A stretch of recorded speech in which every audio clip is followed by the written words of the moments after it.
La nature m'a gâté.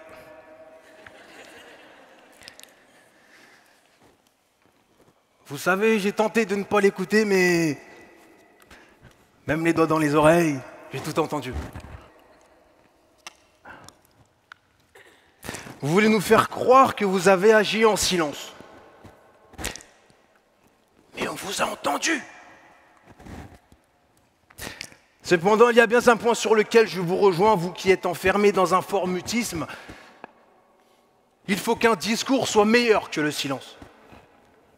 Merci d'avoir regagné votre place.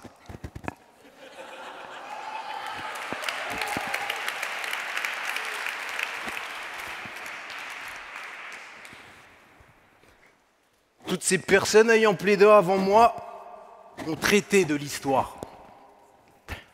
Laissez-moi vous raconter la mienne. En plus d'être ingénieur du son de naissance,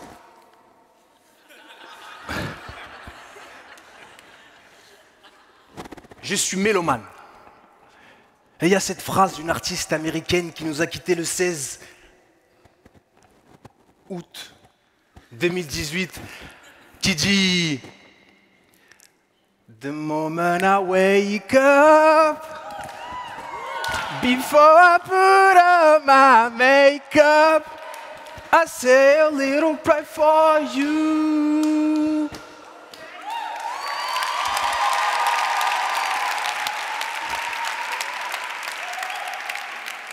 Aretha Franklin. J'avais une amie, et je vous assure que chaque matin, je fais une prière pour elle. Jamais je ne l'aurais connue si le silence régnait ce jour-là, le jour où je l'ai connue. Car non, le silence ne se traduit pas seulement par l'absence de parole ou de bruit. Garder le silence sous-entend également ne pas interagir, ne pas échanger avec son entourage. De mémoire, nous interagissons tous. C'est simple. Tout ce qui est vivant échange. Par le biais de nos paroles. Mais laissez-moi vous dire que même les malentendants interagissent à travers le langage des signes pour briser le silence. Ce moyen de communication s'applique également aux personnes muettes. Tout ça à la force de leurs mains. Les écrivains, les poètes, idem. Concernant les malvoyants, je vous l'accorde. Bien qu'ils ne puissent lire, rien ne sert de leur lire les textes en hurlant. Vous n'avez qu'à brailler. Parce que le moteur de nos échanges, c'est le cœur. Ce jour-là, le jour où je l'ai rencontré, ce n'est pas le silence qui m'a permis de rencontrer cette beauté. C'est une cloche.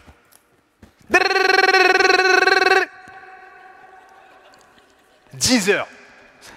Accompagné de mon ami, nous empruntons les escaliers nonchalamment pour nous rendre dans la cour jusqu'au moment où une voix interpelle ce dernier. Et c'est à ce moment que je l'ai vu. Je ne vous parle pas de celle qui a interpellé mon ami, c'était sa sœur jumelle. Mais je vous parle de cette demoiselle qui l'accompagnait. Waouh! Elle avait les cheveux légèrement bouclés, les cheveux palpitants. Un regard revolver, un sourire attendrissant. Un teint joli ébène, à la fois soleil levant. Ce jour-là, Cupidon n'avait pas fait semblant. Jusqu'à ce jour, je ne peux la regarder dans les yeux. Alors imaginez-vous à l'époque, lorsque les deux jumeaux parlaient entre eux, et que nous étions face à face tous les deux. Sa silhouette de princesse était asymétrique. Sa posture à mes côtés fut maléfique.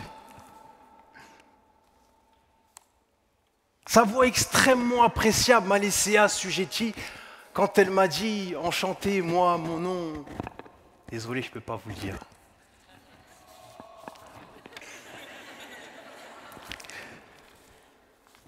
Visiblement, mon silence lui a bien fait rire.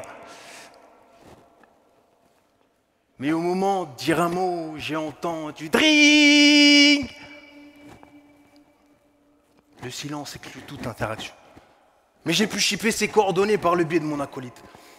Nous avons appris à nous connaître et cette charmante fille était en fait une demoiselle pleine de vie, passionnée de danse et de vitesse. Mais c'est au fur et à mesure que j'ai pris conscience que le silence nous divisait et que ce phénomène pouvait nous procurer des regrets. Elle avait tout ce dont j'avais besoin. La mise parfaite. Je ne lui déplaisais pas non plus.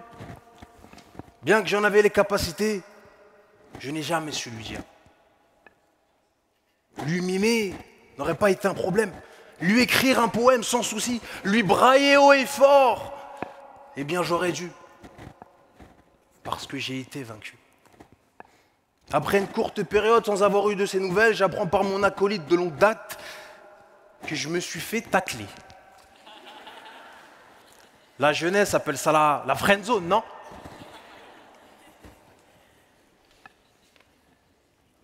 J'ai appris qu'elle déménageait dans le but de s'installer à Montparnasse avec l'heureuse Elie. Je n'en croyais pas mes oreilles. J'ai pris mon mal en patience. Je me suis rendu à l'adresse et ce jour-là, je me suis parfumé. Je me suis mis sur mon 31. Il y avait du monde à Montparnasse. Sa famille, certains amis de la fac et probablement les proches de l'autre là. Les jumeaux étaient là et en regardant à droite et à gauche, je ne l'ai pas aperçu. Jusqu'au moment où je perce la foule et elle était là.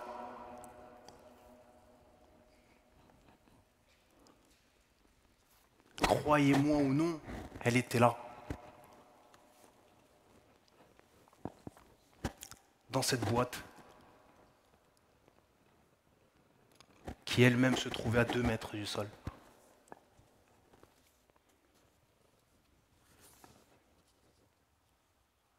Vous appelez ça la friend zone, hein? Moi, j'appelle ça la mort. J'ai eu tort de garder ça pour moi. Parce qu'elle est partie avec un autre. En prenant la route, la mort lui a fait du rentre dedans. Et elle a cédé sur le coup. Mes très chers contradicteurs, vous savez quoi? Je ne vous en veux pas. Je m'en veux à moi-même. Parce que la timidité et l'orgueil se sont alliés pour m'harceler. Et je n'ai pas cherché à broncher. Cependant, vous qui souhaitez être avocat, ne dites surtout pas aux enfants harcelés par leurs camarades de classe, violentés malgré eux, de garder le silence. Parce que très souvent, à l'âge de 7 ans, ils veulent déjà rejoindre le bon Dieu. Très souvent, ils cherchent à éviter la misère quotidienne qu'ils subissent, non pas au soleil, mais en s'immolant. Ne dites surtout pas à toutes ces femmes courageuses, aux mères de toutes les patries, de se laisser harceler moralement, de se laisser violenter par ces hommes qu'elles mettent elles-mêmes au monde. Elles y perdront la vie ou leur temps en prison. Car garder le silence est un consentement. Et si vous préférez garder le silence par orgueil ou fierté, aujourd'hui, je vous le dis, je ne suis pas consentant au harcèlement moral et physique. Je ne dis oui à aucune violence, quelle qu'elle soit, conjugale, dans les foyers, chez les retraités, dans les quartiers, pauvres ou aisés. La violence à main armée pour quelques écus qui sans cesse font pleurer des mamans désarmées. À Marseille, à Paris, dans l'Hexagone, dans tous les côtés.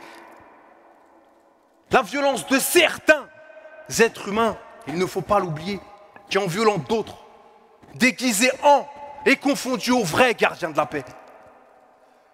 Jamais je n'embrasserai les injustices, que l'on traduise les criminels afin que la fraternité surgisse.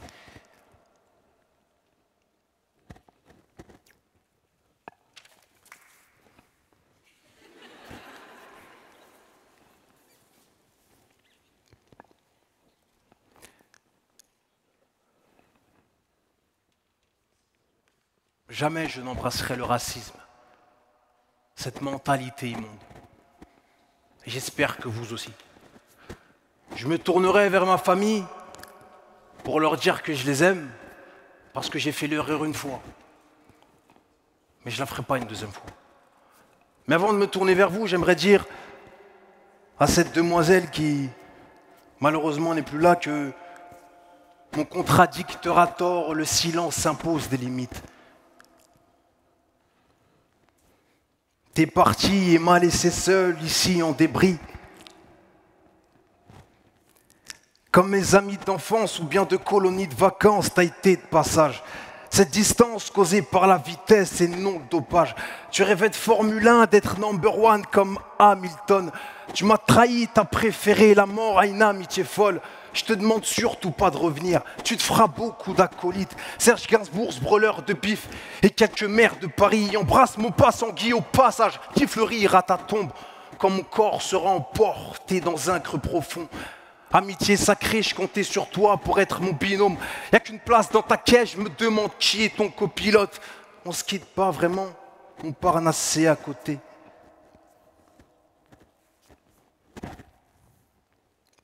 On se quitte pas vraiment, on part nasser à côté.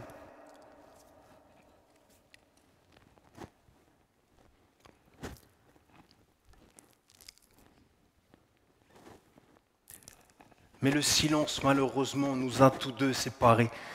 9 mois que t'es là-bas, je ne cesse de pleurer. Je ne l'aime pas éternellement, je l'aime à perpétuité. S'il vous plaît, dites à vos proches que vous les aimez.